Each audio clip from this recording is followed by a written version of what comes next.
ជំរាបសួរពុកម៉ែបងប្អូនតើថ្ងៃហ្នឹងពុកម៉ែបងប្អូនមានមុខម្ហូបអ្វីដែរចំណែកនាងខ្ញុំវិញបងប្អូនថ្ងៃនេះនាងខ្ញុំស្លមកជូរគ្រឿងត្រីកពតណាបងប្អូនដាក់លាយជាមួយតកួនរុយបងប្អូនអើយរសជាតិថ្ងៃនេះជូរមកល្មមឆ្ងាញ់សម្លថ្ងៃនេះណាហើយចង់ដឹងថានាងខ្ញុំស្លរបៀបណាតោះកុំភ្លេចទៅតាមដានទស្សនាវីដេអូរបស់នាងខ្ញុំទាំងអស់គ្នាដំបូងនោះនាងខ្ញុំមានត្រីសដាយមួយណាបងប្អូននាងខ្ញុំក៏បានយកវាទៅលាងហើយក៏កាត់សម្អាតឲ្យបានរួចរាល់ហើយនាងខ្ញុំក៏មានដាក់ជាមួយតកួនបន្តិចដែរបងប្អូនតកួននេះតកួនស្រែយើងណាបងប្អូនហើយតកួននេះវាមានក្រហមខ្លះលាយសខ្លះអញ្ចឹងណាស្លមកជូរគ្រឿងដាក់ជាមួយតកួនហ្នឹងបងប្អូនมันឆ្ងាញ់ហើយនាងខ្ញុំក៏មានគ្រឿងក្លុកបន្តិចដែរហើយឥឡូវនេះនាងខ្ញុំក៏បានកាត់តកួនបានរួចរាល់ហើយអស់ហើយនាងខ្ញុំក៏យកត្រួយតកួនហ្នឹងចេញណានាងខ្ញុំអត់យកត្រួយតកួនហ្នឹងទេបងប្អូនហើយបន្ទាប់មកនាងខ្ញុំក៏យកត្រួយអំពិលហ្នឹងមកហាន់នាងខ្ញុំហាន់ឲ្យម៉ត់ណាបងប្អូនពេលដែលយើងស្លទៅវាលះចេញជាតិជូរណាហើយនាងខ្ញុំបានលាយជាមួយអំពិលទុំបន្តិចដែរដើម្បីឲ្យវាកាន់តែឆ្ងាញ់អញ្ចឹងណាហើយ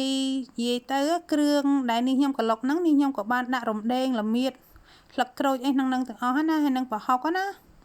ហើយឥឡូវនេះនាងខ្ញុំក៏បានធ្វើត្រីរួចរាល់អស់ហើយនឹងតកួនហ្នឹងនាងខ្ញុំក៏បានលាងទឹកសម្អាតរួចរាល់ហើយអស់ដែរនាងខ្ញុំក៏ត្រៀមចំគ្រឿងក្រៅហ្នឹងទុកមួយឡែកសិនហើយបន្ទាប់មកទៀតនាងខ្ញុំក៏យកឆ្នាំងមួយដាក់ឲ្យក្តៅហើយនាងខ្ញុំក៏ចាក់ប្រេងសណ្ដែកចូលបន្តិច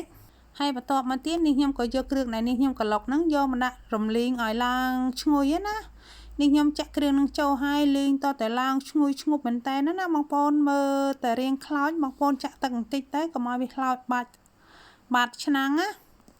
ហើយនាងខ្ញុំក៏បានបន្ថែមជាមួយស្លឹកក្រូចបន្តិចដែរដើម្បីឲ្យវាកាន់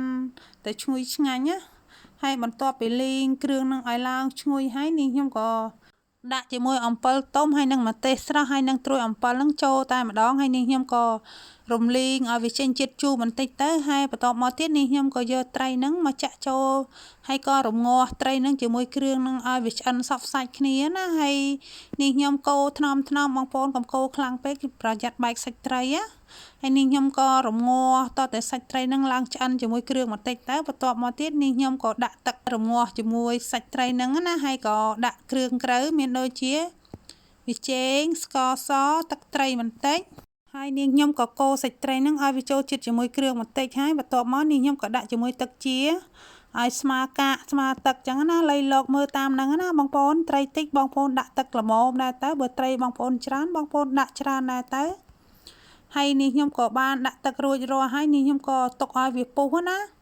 ហើយឥឡូវនេះសម្លរបស់នាងខ្ញុំបានពុះហើយនាងខ្ញុំក៏បង់តកួនចូលរងាស់ជាមួយទឹកហ្នឹងហើយទុកឲ្យតកួនហ្នឹងហើយនឹងត្រីហ្នឹងបានឆ្អិនល្អហើយនាងខ្ញុំក៏ចាប់ផ្ដើមភ្លក់មើលយករសជាតិមកជូរឆ្ងាញ់អញ្ចឹងណា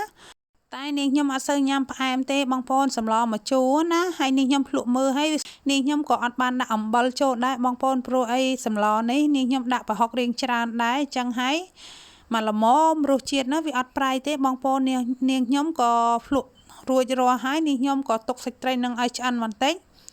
ហើយបន្ទាប់មកទៀតនាងខ្ញុំក៏ដួសវាដាក់ចានណាបងប្អូនមើលតំណងគួរឲ្យចង់ញ៉ាំអត់សម្លមកជូរគ្រឿងត្រីកពតណាបងប្អូនហើយ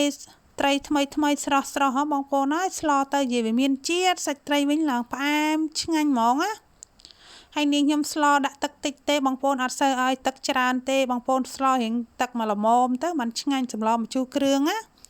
កាលណាបើបងប្អូនដាក់ទឹកច្រើនពេកក៏វាអត់ឆ្ងាញ់ដែរបងប្អូនហើយបងប្អូនមើលគួរឲ្យចង់ញ៉ាំអត់បងប្អូនហើយញ៉ាំជាមួយបាយក្តៅអូយវាហត់អស់ពីចានហ្មងណាហើយសម្លនាងខ្ញុំស្លប្រហែលជាមួយចានជាងនឹងឯងបងប្អូនស្លហើយដួសឲ្យអ្នកផ្ទះរបស់នាងខ្ញុំញ៉ាំហើយសប្រហែលហ្នឹងនាងខ្ញុំក៏ឲ្យទៅក្មួយមួយចានដែរណា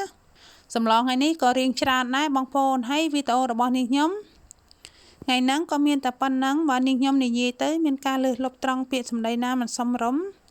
សូមពុកម៉ែបងប្អូនខន្តីអភ័យទោសហើយបើពុកម៉ែបងប្អូនពេញចិត្តនៅវីដេអូរបស់នាងខ្ញុំកុំភ្លេច follow page ហើយនាងខ្ញុំម្នាក់មួយផងហើយនាងខ្ញុំក៏សូមជូនពរឲ្យពុកម៉ែបងប្អូនមានសុខភាពល្អទៅណាមកណាឲ្យមានសុខសុវត្ថិភាពហើយនាងខ្ញុំក៏សូមអរគុណសូមជម្រាបលាបាយ